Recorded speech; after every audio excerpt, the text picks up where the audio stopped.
যারা আজকে নির্বাচন নিয়ে তালবাহানা করছে তাদের বিরুদ্ধে স্পষ্ট বার্তা, মহান মুক্তিযুদ্ধের যে চেতনা, সেই চেতনার বাইরে বাংলাদেশে যারা রাজনীতি করতে চাবে তারা আসলে রাজনীতি করতে পারবে না।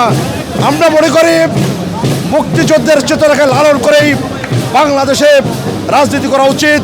এর বাইরে যারা রাজনীতি করার জন্য অপচেষ্টা চালাচ্ছে, যাদের আসলে বাংলাদেশে কোনো সংসদীয় আসন নেই, তারা অপচেষ্টা চালাচ্ছে এই নির্বাচন যাতে ক্রেডিবল এবং ইনক্লুসিভ না হয়। কিন্তু আমরা যে বার্তা দিতে চাই বিএনপির আজকের এই জনসমুদ্র থেকে, যারাই এই ধরনের টাল বানানো করে বাংলাদেশের মানুষকে অস্বস্তির মধ্যে রাখবে, তাদের জবাব এদেশের তৌহিদি জনতা দিবে। আমাদের প্রিয় নেতা জনাব তারেক রহমান কিন্তু যে বলেছেন, দিল্লি নয়, পিন্ডি নয়, অন্য কোনো দেশ, সবার আগে বাংলাদেশ।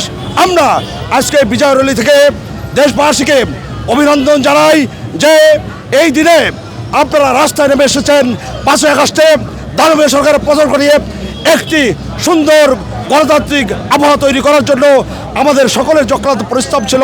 এবং যারা এই দিনে শহীদ হয়েছেন আবারও তাদের বিধি আত্মার শান্তি কামনা করি, এবং যারা আহত এখনও রয়েছে তাদের সুচিকিৎসার দাবি জানাই, এবং তারা যারা দ্রুত সুস্থ আমাদের মাঝে ফিরে আসতে পারে।